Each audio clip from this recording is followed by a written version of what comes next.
ওস্তাদকে জিজ্ঞেস করবো যে ধরেন আমি বিপদে পড়ছি, আমার বাইকে তেল নেই, তখন কি আমাকে বোতলে আমাকে তেল দেবে কিনা একটু জিজ্ঞেস করা দরকার, কারণ এরকম বিপদে পড়তেই পারি। কারণ আজকে আমি তেল ভরতে আসলে ভুলে গেছিলাম। বস, আমি যদি কখনো বিপদে পড়ি তো ওই বোতলে যদি নিতে আসি তেল, তাহলে কি দেওয়া যাবে কিনা? অপশনটা কি, মানে এটা আমি জানতে চাচ্ছি শুধু। আমি যদি সত্যিকারের বিপদে পড়ি তাহলে হয়তো বা থানার পারমিশন কীভাবে নেবো? ধরেন আমার বাইক হঠাৎ করে নষ্ট হয়ে গেছে, এমনিতে দেন না আর কি, তাই তো? আচ্ছা আচ্ছা, বুঝতে পারছি।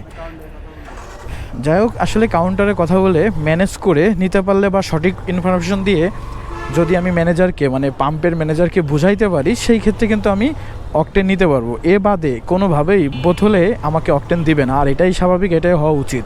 তো সবাই সবসময় সতর্ক হয়ে বাইক রাইড করবেন, যেন বাইকের তেল রাস্তার মাঝখানে হঠাৎ করে তেল নেই এই কারণে শেষ হয়ে যাবে, এইরকমটা যেন না হয়।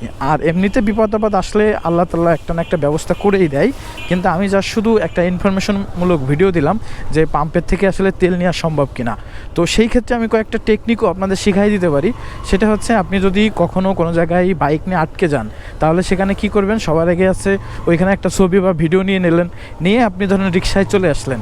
আসার পরে আপনার তো বাইকের কাগজপত্র থাকবে, তো আপনি যখন ম্যানেজারকে বুঝাই বলবেন বাইকের কাগজপত্র, মানে আপনার কাছে অনেকগুলো ডকুমেন্টস থাকবে, সেগুলো দেখায় যখন আপনি কথা বলবেন, তখন আসলে সত্যটা সত্যর মতন হলে ম্যানেজার সাহেব কিন্তু আপনাকে দয়া করে হলেও তেলটা দিবে, হয়তো সামান্য দিবে, যেটা দিয়ে আপনি ওই সময়ের জন্য বিপদ উদ্ধার করতে পারবেন। আর এটাই প্রসেসিং, এটাই সিস্টেম। ভিডিওটা যদি আপনাদের সবার ভালো লাগে অ্যান্ড হেল্পফুল মনে হয়, তাহলে ভিডিওটি শেয়ার করে আপনার টাইমলাইনে রেখে দিতে পারেন।